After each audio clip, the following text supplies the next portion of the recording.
జీవించాలి, ఎలా ప్రవర్తించాలి, దేనిలో నడవాలనే అంశం మీద మనం కొన్ని మాటలు తెలుసుకున్నట్లయితే ప్రసంగి 11:9 ఒకసారి చదువుకుందాం.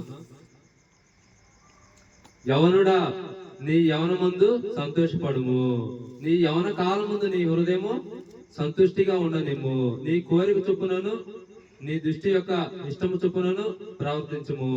అయితే వీటన్నిటిని బట్టి దేవుడు నిన్ను తీర్పులోనికి తెచ్చునని జ్ఞాపకంచుకొనుము.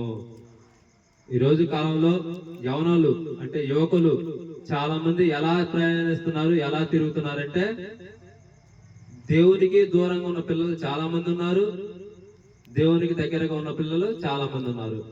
కానీ దేవునికి దూరంగా ఉంటున్న పిల్లల గురించి దేవుడు ఏమని తెలియజేస్తున్నాడంటే, యవనుడా, నీ యవన ముందు సంతోషపడము. అంటే నువ్వు చిన్నప్పుడైతే ఏమి, నువ్వు మంచి వయసులో ఉన్నప్పుడైతే ఏమి, నువ్వు పడు, సంతోషపడు. ఎందుకంటే నీ జీవితం నీ ఇష్టం, నువ్వు ఎలాగైనా జీవించు. కానీ నీ కోరిక చొప్పునను నీ దృష్టి యొక్క యవనం చొప్పునను ప్రార్థింపు. నీ కోరిక అంటే కొంతమందికి మంచి ఫోన్ అంటే కొంతమందికి ఇష్టం, కొంతమందికి మంచి కార్లు అంటే ఇష్టం, కొంతమందికి ఏమో మంచి ఇల్లు అంటే ఇష్టం, కొంతమందికి ఏమో మంచి సినిమాలు అంటే ఇష్టం, కొంతమందికి ఏమో కొన్ని చెడు కార్యాలు, కొన్ని కాలాలు, వాళ్ళకి కొన్ని ఏమో మందు, కొన్నిటికి అలవాటు పడి కొన్నిటికి బానిసలయ్యేవారుగా యువకులు ఉన్నారు. కానీ యువకులు ఎలాగా ఉండాలని దేవుని వాక్యం సెలవిస్తుందంటే మనం ఒకసారి చూసుకున్నట్లయితే, అయితే వీటన్నిటిని బట్టి దేవుడు నిన్ను తీర్పులోనికి తెచ్చునని జ్ఞాపకం అంటే జ్ఞాపకం ఉంచుకో. నువ్వు ఈ యవన కాలంలో నువ్వు ఎలా అయితే తిరుగుతున్నావో, నువ్వు ఎలా అయితే జీవిస్తున్నావో, నీ ఇష్టం చొప్పున నువ్వు ఎలా ప్రవర్తిస్తున్నావో, వీటన్నిటిని నీ ఇష్ట ప్రకారం నువ్వు చేసుకో. కానీ లాస్ట్ కి రేపు నువ్వు చనిపోయిన తర్వాత నీకు తీర్పు అంటూ ఒకటి ఉంటుందని దేవుడు తెలియజేస్తున్నాడు. ఈ రోజుల్లో చాలా మంది పిల్లలు సినిమాలు పోయేవారు ఉన్నారు, ఆదివారం ఆరాధన ఎగ్గొట్టి సినిమాలు పోయేవారు ఉన్నారు, రకరకాల విందులకి రకరకాల వాటికి చేయరాని పనులు పోయేవారు చాలా మంది ఉన్నారు.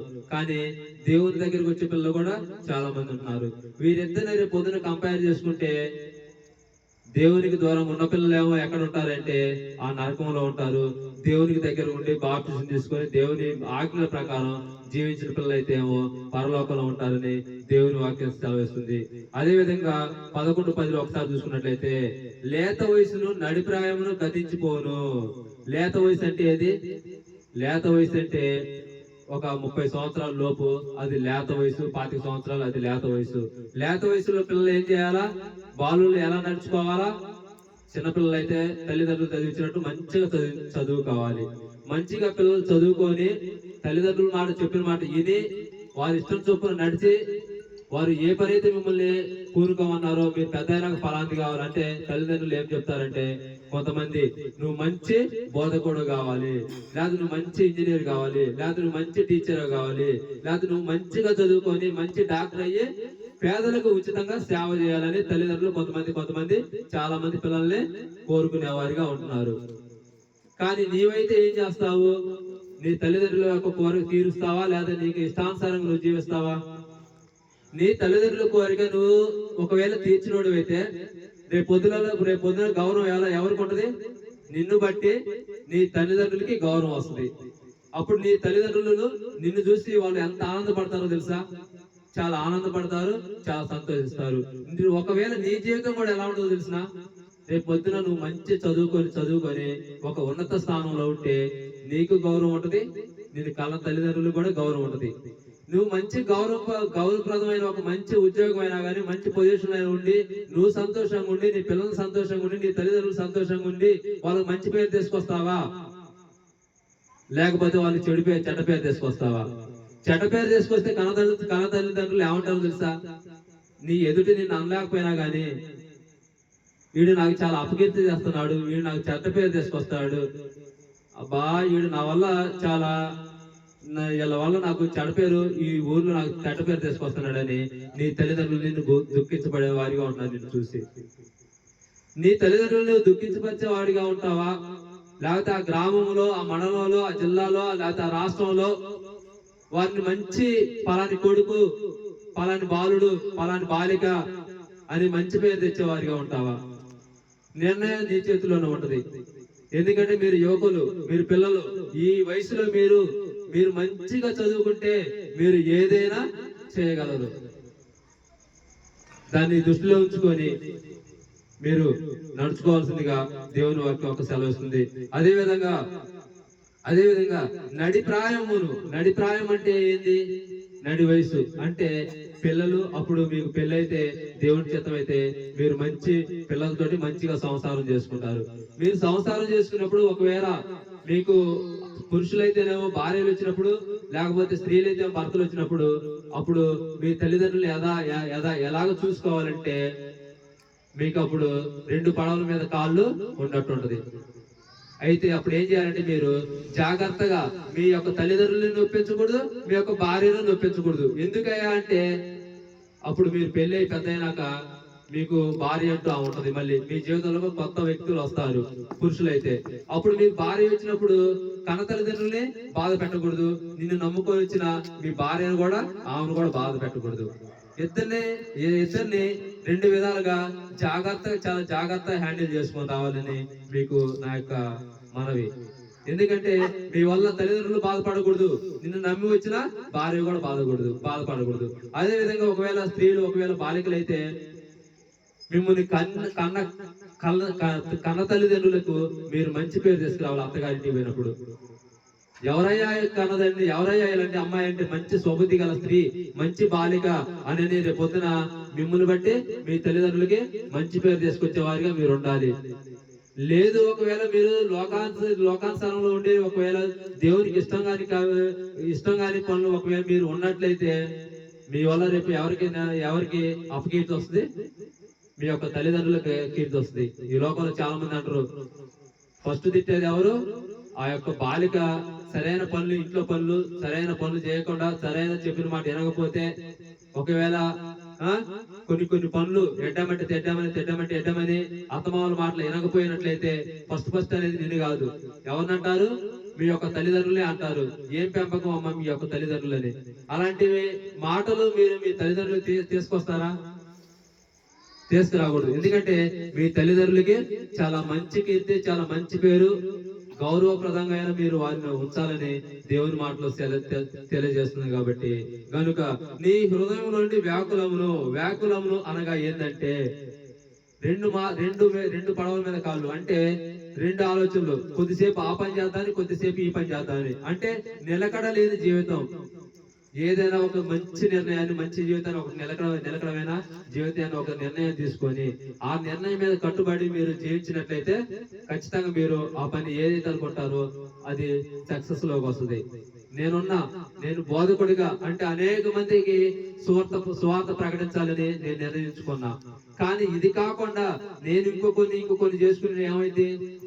నేను అటు పూర్తిగా దానికి న్యాయం చేయలేను, అటు నేను పూర్తిగా దీనికి న్యాయం చేయలేను. అదే ఏదైనా నేను ఒక పని ఎంచుకున్నట్లయితే దానికి ఖచ్చితంగా నేను న్యాయం చేయగలను. నేను ఖచ్చితంగా దానికి కట్టుబడి ఆ పని చాలా సగర్వంగా ముందుకు తీసుకెళ్తానని మీకు తెలియజేస్తున్నాను.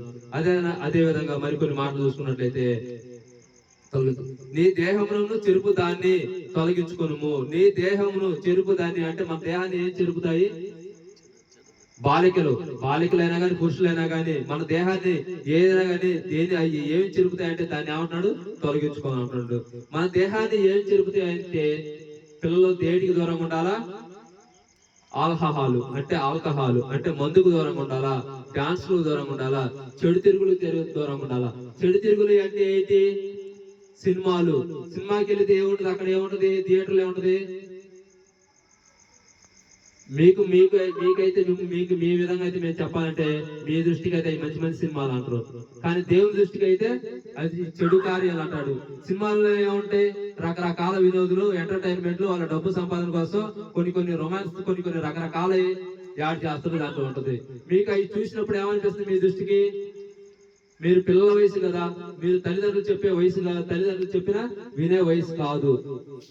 కానీ అలాంటప్పుడు మీకు ఏమనిపిస్తాయి అంటే ఇదేదో బాగుంది, ఈ సినిమాలు ఏదో బాగున్నాయని మీ దృష్టి దేవుళ్ళ నుండి మళ్ళటానికి అవకాశం ఉంటది.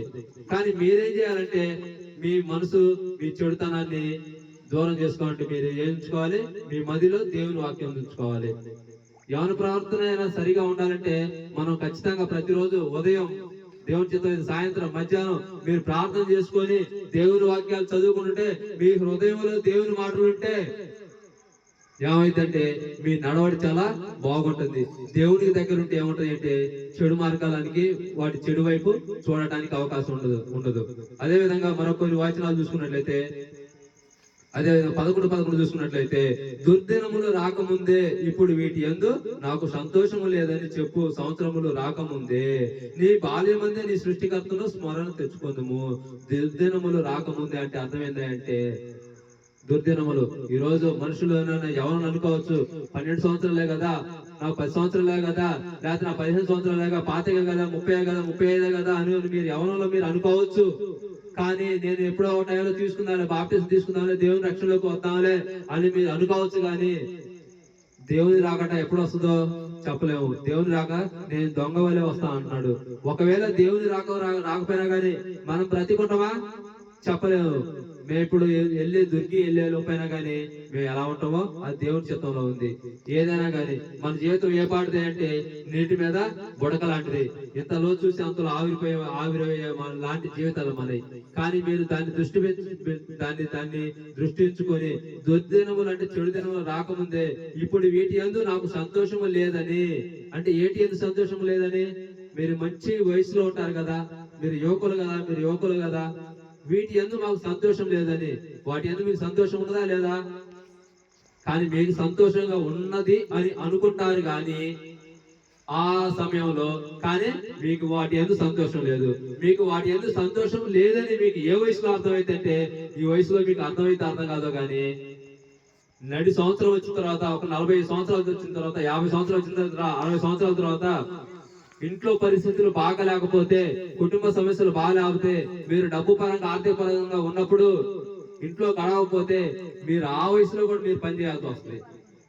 చాలా మందిని చూస్తున్నాడు. మీరు కావాలంటే మీకు ఒక ఉదాహరణ. చాలా మంది రోడ్ల మీద చూస్తానండి. కొంతమంది చూస్తుంటే నాకు చాలా బాధ అనిపిస్తుంది. వాళ్ళు 50 సంవత్సరాలలో కూడా, 60 సంవత్సరాల్లో కూడా, కనీసం 70 సంవత్సరాలు వచ్చే వయసులో కూడా రోడ్డు మీద వారి పాపం వారికి అనుకూలించగా పనిచేసేవారు చాలా మంది ఉన్నారు. కానీ ఈ వయసులో మీరు ఒక సంకల్పం చొప్పున ఒక మంచి ప్రవర్తన కలిగి మీరు జీవించినట్లయితే అలాంటి రోజులు మీకు రాకపోవచ్చు. దేవుని దృష్టిలో, దేవుని దయతో మీరు ఎదిగినట్లయితే ఆ వయసులో మీరు పని చేయాలంటే మీ బాడీ ఎలా ఉంటది, మీకు అప్పుడు ఏముంటది, మీకు ఏం గుర్తు వస్తుంది తెలిసిన? నా యవనంలో, నా 20 సంవత్సరాలప్పుడు, నా 10 సంవత్సరాలప్పుడు మా తల్లిదండ్రులు చెప్పిన మాట మేము వినలేదే, మేము మంచిగా చదువుకోలేదే, మేము మంచి పని పోలేదే, ఈ రోజులలో నాకు ఏంది ఈ పరిస్థితి అని మీ తల్లిదండ్రులు వాళ్ళు చెప్పిన మాటలు మీకు గుర్తుకు వస్తాయి. కానీ వాళ్ళు చెప్పిన మాటలు మీకు గుర్తు వస్తాయి కానీ మీకు మళ్ళీ అలాంటి జీవితం వస్తుందా? రాదు. ఆ మాటలు గుర్తు వస్తాయి కానీ మీకు ఆ జీవితం రాదు. కానీ మీరు ఆ జీవితం రావాలంటే మీరు ఏం చేయాలి? మంచి జీవితం రావాలంటే మీరు ఈ వయసులోనే మీ తల్లిదండ్రులు మంచిగా చదివిస్తే మీరు మంచిగా చదువుకోండి. లేదు చదివిస్తే స్తోమత లేకపోతే, లేదు నాకు అసలు చదివించే స్తోమత లేదు, మాకు లేదు, ఒకవేళ నేనే నా కుటుంబంలో పెద్ద దిక్కై నేనే ఒకవేళ పనిచేసి నా కుటుంబాన్ని పోషించాలంటే మంచిగా మీరు పనిచేసుకొని మీ తల్లిదండ్రులకి మీరు జీవించినట్లయితే కొన్ని సంవత్సరాలు, కొన్ని రోజులు మీరు పనిచేసినట్లయితే తర్వాత మీ పిల్లల్ని మీరు ఎలా మీకు స్థితి లేదో మీ తల్లిదండ్రులు చదివించుకోవడానికి అవకాశం లేదు. కానీ మీ పిల్లల్ని కూడా మీరు అదే బాటలో తీసుకురాకూడదు. మీరు మంచిగా పని చేసుకొని మీరు రూపాయి వెనకేసుకొని మీరు రేపొద్దున మీ పిల్లలకి ఇలాంటి భవిష్యత్తు నా పిల్లలకి రాకూడదని మీరు ఏం చేయాలంటే వారిని మంచిగా చదివిస్తే, మీరు ఒక 50 సంవత్సరాల దాకా మహా అయితే కష్టపడితే మీ పిల్లలు మీరు మంచిగా చదివించి వారి యొక్క ఉన్న స్థానంలో ఉంటే మీకు 50-40 సంవత్సరాలు వచ్చేసరికి మీరు రిటైర్డ్ అవుతారు. దేనికి రిటైర్ అవుతారు? పని చేయడానికి రిటైర్ అవుతారు. మీ పిల్లలు మీకు ఎక్కువ వస్తారు. వారు మంచి ఉద్యోగం చేసినా, ఒక మంచి పని చేసినా, ఏం చేసినా కానీ మీ కుటుంబాన్ని మిమ్మల్ని మీ తల్లిదండ్రులు పోషించడానికి అవకాశం ఉంటుంది. లేదు ఒకవేళ మీరే చెడు మార్గంలో ఉండి మీరే సరైన మార్గంలో లేకపోతే రేపొద్దున మీ పుట్టిన పిల్లలు వారు ఏ మార్గాన ఉంటారో ఒకసారి జ్ఞాపకం చేసుకోండి. నేను ఈ రోజు దేవుని ఎందున్నా, దేవుని పని చేస్తున్నా, రేపొద్దున నా పిల్లలు ఎలా ఉంటారు? మా పిల్లలు ఇప్పుడు ఈ టైంలో ఏం చేస్తారంటే ఉన్నవాస్తంగా నేను ఎక్కడికి వెళ్తే అక్కడికి నా ఇప్పుడు వస్తా అంటారు. ఎందుకని వస్తా అంటారు? నేను స్వార్థకు వస్తాను అంటారా? వదిలేనన్నా ఈ చలికి కదా మీరు ఇబ్బంది పడతారుగా, మరి 8 సంవత్సరాలు 10 సంవత్సరాల పిల్లలే. కానీ వాళ్ళు ఆ మార్గాన్ని ఎందుకన్నారు? ఆ మాట నేను దేవుని సేవలో ఉన్నా కాబట్టి, నేను దేవుని పని చేస్తున్నా కాబట్టి. అదే ఒకవేళ నేను సినిమాకి వెళ్తాను, 9 వెళ్తున్నా నాన్న, నేను సినిమాకి వెళ్తున్నా నాన్న, లేదు నేను రెస్టారెంట్కి వెళ్తాను అంటే ఏమంటాడు? 4 సార్లు చూస్తాడు, వాడు నన్ను అడగకపోయినా ఏమంటాడు? నేను నన్ను కూడా చేసుకోదు బాగుండు అనుకుంటాడు. ఒకవేళ నేను కూడా వాళ్ళని తీసిపోయినట్లయితే ఏమైంది? నేను ఏదైతే చెడు మార్గంలో నడుస్తున్నా, ముందు రోజుల్లో, రాబోయే రోజులలో వాళ్ళు కూడా అలాంటి చెడు మార్గంలోనే నడవడానికి అవకాశం ఉంటది. నేను మొదటిగానే వాళ్ళని దేవుని యొక్క సామెతల గ్రంథం 22:6 ఒకసారి చదువుతురా ఒకసారి. బాలుడు నడవలసిన త్రోవలో వాడు నడుపుము, వాడు పెరిగి పెద్దవాడైన తర్వాత దాని నుండి తొలగిపోడు. మనం ఇప్పుడు ఈ రోజులలో మన పెద్దవాళ్ళు ఏం చేయాలా? ఇప్పుడు మన పిల్లల గురించి చెప్పుకున్నాం. పెద్దవాళ్ళు, తల్లిదండ్రులు అయినా మనం కూడా ఏం చేయాలంటే పిల్లల్ని మంచిగా చదివించాలి. మన కష్టమో నిష్టమో తినపోయినా కానీ వాళ్ళు మంచి చదువు మనం చదివించినట్లయితే రేపు పొద్దున వాళ్ళకి మంచి భవిష్యత్తు ఉంటుందని దేవుని వాక్యం సెలవుస్తుంది. అదే కూడా లోకానుసారం కూడా వాళ్ళు మంచిగా ఎదగడానికి అవకాశం ఉంటది. ఈ రోజులలో దుర్దినంలో రాకముందే ఇప్పుడు వీటి యందు నాకు సంతోషం లేదని చెప్పు సంవత్సరంలో రాకముందే, అంటే మీరు ముసలి వాళ్ళైనా రాకతోలికే మీరు చనిపోయి ఒకవేళ ఎండింగ్ టైం వచ్చే టైంలో అయినా కానీ, అప్పుడు మీరు ఎంత బాధపడినా కానీ, మీరు ఎంత వేదన చెందినా కానీ, మీరు ఎంత దిగులు పడినా కానీ అవకాశం ఉంటుందా? అవకాశం ఉండదు. వయసు రోజు రోజుకి గంటలు నిమిషాలు వయసు పెరిగేదే కానీ వయసు తగ్గడానికి అవకాశం లేదు. ఆ సమయం ఉందండి, ఆ వయసు ఉన్నప్పుడే మీరు మంచిగా దేవుళ్ళో జీవించినట్లయితే, మంచి పని చేసుకుని మంచిగా జీవించినట్లయితే ముందు రోజులు, రాబోయే రోజులు మీయే. మీరు మంచిగా ఒక ఉన్నత స్థానంలో ఉండొచ్చు, మంచి పొజిషన్ లో ఉండొచ్చు. మీరు ఉన్నత స్థానంలో, మీరు మంచి పొజిషన్ లో ఉంటే మీ పిల్లలు ఇంకా మంచి పొజిషన్ లో ఉండరు. ఒకవేళ మీరే సక్రంగా లేకపోయిననుకో, మీ పిల్లలు రేపు మంచి స్థానంలో ఉంచడానికి అవకాశం ఉంటుందా? అవకాశం ఉండదు. పిల్లలు దీన్ని గమనించి మీ తల్లిదండ్రుల మాటలు, చెప్పిన మాటలు విని మీరు మంచిగా చదువుకొని మంచి జీవితం మీరు జీవించినట్లయితే రేపు పొద్దున మీ పిల్లలు, వారి పిల్లలు కూడా మంచి పొజిషన్ లో ఉండడానికి ఒక అవకాశం ఉంటది. అదేవిధంగా 11:12 చూసుకున్నట్లయితే, నీ బాల్యమందే నీ సృష్టికర్తను స్మరణలో తెచ్చుకొనుము. బాల్యంలో ఏం చేయాలంటే మన దేవుని మనం జ్ఞాపకం చేసుకోవాలి. మన దేవుని మనం జ్ఞాపకం చేసుకొని ఖచ్చితంగా ఆయన ఆజ్ఞలు అంటే మనం ఖచ్చితంగా గుర్తు చేసుకోవాలి. ఆయన ఆజ్ఞ ఏంటంటే చెడు మార్గాన్ని విసర్జించాలి, మంచి మార్గంలో నడుచుకోవాలి. చెడు మార్గంలో అంటే చాలా ఉన్నాయి, మీకు కూడా తెలుసు. ఇప్పుడు చెడు మార్గంలో వాటిని మనం ఏం చేయాలా? విసర్జించుకోవాలి. మంచి మార్గంలో ఒకవేళ మనం నడుచుకొని దేవుడి ఆజ్ఞలు మనం పాటించినట్లయితే, దేవుడికి ఇష్టానుసారం ఉంటే దేవుడు మనకు మంచి జీవితం ఇస్తాడు, మంచి లైఫ్ ఇస్తాడు, మంచి భవిష్యత్తులో కూడా ఉంచుతాడు. మరికొన్ని వచనాలు చూసుకుని మనం సెలవు తీసుకుందాం అండి. అదే విధంగా 1 తిమోతి 4:12 చూసుకున్నట్టే, ఇక్కడ పౌలు గారు తిమోతి గారు చెబుతున్నారు, నీ యవ్వనమును బట్టి ఎవడు నిన్ను తృణీకరింపనీయకుము గాని మాటలోను, ప్రవర్తనలోను, ప్రేమలోను, విశ్వాసములోను, పవిత్రతలోను విశ్వాసులకు మాదిరిగా ఉండము. ఇక్కడ పౌలు గారు తిమోతికి కొన్ని జాగ్రత్తలు చెబుతున్నాడు. ఎందుకంటే ఈ పౌలు గారు మంచి బోధకుడుగా ఉండే టైంలో ఈ తిమోతి అనే వ్యక్తి నాలాంటి నాలాంటి యవనుడికి అనుభవం గలవారు, అంటే దానవన వయసు గల వారు నాకు ఏం చెప్తున్నారు? ఓ వెంకట్రావు, నువ్వు చాలా జాగ్రత్తగా ఉండు. నీ యవనం బట్టి ఎవడును నిన్ను తృణీకరింపనీయకుము. ఎవడును అంటే ఎవడును అని వస్తుంది. ఒకవేళ లేడీస్ మార్గమైనా, ఏ మార్గమైనా కానీ, ఒకవేళ మనమైనా కానీ, నేను మంచి మార్గాన్ని ఇప్పుడు వెళ్తుంటే నేను వెళ్తున్న మార్గాన్ని ఎవరన్నా అడ్డగించడానికి ప్రయత్నం చేయొచ్చు. కానీ వారికి మనం అవకాశం ఇవ్వకూడదు. ఎవరు ఏ అవకాశం ఇచ్చినా కానీ, ఎవరు ఏ రాళ్ళు వేసినా కానీ, ఏ బండలు వేసినా కానీ, పురుషులైనా స్త్రీలైనా కానీ వారికి అవకాశం ఇవ్వకుండా మనం ఎవరిని బట్టి మనం చాలా జాగ్రత్తగా ఉండాలి. మాటలు అంటే ఎలా ఉండాలా? పిల్లలైన పెద్దలను మీరు ఎలా గౌరవించాలి? మీకంటే కొంచెం పెద్దవాళ్ళు అయితేనే అన్నాన్ని సంబోధించాలి. మీకంటే ఇంకొంచెం పెద్ద వయసులో అయితేనేమో అంకులు, లేకపోతే బాబాయ్, లేకపోతే పెదనాన్నని సంబోధించాలి. లేకపోతే వృద్ధులైతే నాయనమ్మ, తాతయ్య అని సంబోధించాలి. కానీ వారిని పేరు పెట్టి పిలవటం, అగౌరవంగా పరామర్శించటం, అది దేవునికి ఇష్టమైన కార్యమా? దేవునికి ఇష్టమైన కార్యం కాదు. అదే విధంగా మనం లోకానుసారం కూడా అది మంచి పిలుపు కాదు. ఎందుకంటే పిలిచే పిలుపులో కూడా చాలా మంచి పిలుపై ఉండాలి. చాలా మంచి ప్రవర్తనతో మీరు పిలిచేవారిగా ఉండాలని దేవుని వాక్యం సెలవుస్తుంది. విశ్వాసములోను అంటే ఎలా ఉండాలి? మీరు మంచి విశ్వాసం కలిగి ఉండాలి. యోబు గారికి అన్ని కష్టాలు వచ్చినా కానీ ఆయన విశ్వాసంలో ఎలాంటి విశ్వాసం కలిగి ఉన్నాడు? మంచి విశ్వాసం కలిగి ఉన్నాడు. విశ్వాసంలో అంటే మంచి నమ్మకం ఉండాలా ఎవరికైనా కానీ. ఒకసారి ఆ వ్యక్తిని ఎలా ఉండాలంటే ఆ పిల్లగాడు చాలా మంచోడు, చాలా మంచి విశ్వాసి అనే రీతిగా ఉండాలి. కానీ ఆ పిల్లగాడు సరైన పిల్లగాడు కాదు, ఆ బాలిక సరైన బాలిక కాదు, మంచి నడవలో నడుచుకోరు, వాళ్ళు చెప్పిన మాటలు వినరు, ఎగర్తిచ్చి మాట్లాడతారు. అలాంటి మాటలు మనం అలాంటి అవతల వ్యక్తులు మన గురించి అనుకునే అవకాశం ఇస్తామా? ఇవ్వకూడదు. ఇంకొన్ని మాటలు మనం చూసుకున్నట్లయితే ప్రేమలోను విశ్వాసంలోను పవిత్రతలోను, పవిత్రం అంటే మనం చాలా పవిత్రలోగా ఉండాలి. మన దేవుని పిల్లమే. దేవుని పిల్ల ఎంత పవిత్రం? మన దేవుడు పవిత్రుడా కాదా? ఆయన ఎంత పవిత్రుడు, మనం కూడా అలాంటి మంచి పవిత్రతను కలిగి ఉండడానికి మీరు ప్రయాసపడండి. దేనికోసం ప్రయాసపడతారో మీరు నాకు తెలియదు. మీరైతే దేనికోసం ప్రయాసపడాలా? మంచి పవిత్రతలోను విశ్వాసులకు మాదిరిగా ఉండాలి. విశ్వాసులు అంటే బైబిల్లో చాలా మంది విశ్వాసులు చాలా మంది ఉన్నారు. యోబు గారు ఉన్నారు. దేవుని పట్ల ఆస్తులు పోయింది, కుటుంబం పోయింది, అంతా పోయింది, అయినా కానీ ఆయన విశ్వాసం ఎక్కడన్నా తగ్గిందా? ఎక్కడా తగ్గలేదు ఆయన విశ్వాసం. అలాంటి మంచి విశ్వాసం మీరు కలిగి ఉండాలని మీకు నేను తెలియజేస్తున్నాను. అదే విధంగా 1 తిమోతి 4:13 వచ్చేసరికి, నేను వచ్చే వరకు చదువుట ఎందును, హెచ్చరించుట ఎందును, బోధించుట ఎందును జాగ్రత్తగా ఉండుము. ఈరోజు బాలికలైతేమి, బాలికలైతేమి, బాలురైతేమి, పిల్లలైతేమి, మీరు రోజుకి ఎన్నిసార్లు బైబిల్ చదువుతున్నారు, ఎన్ని అధ్యాయాలు చదువుతున్నారు, ఏం చదువుతున్నారు మీరు ఒకసారి జ్ఞాపకం తెచ్చుకోండి.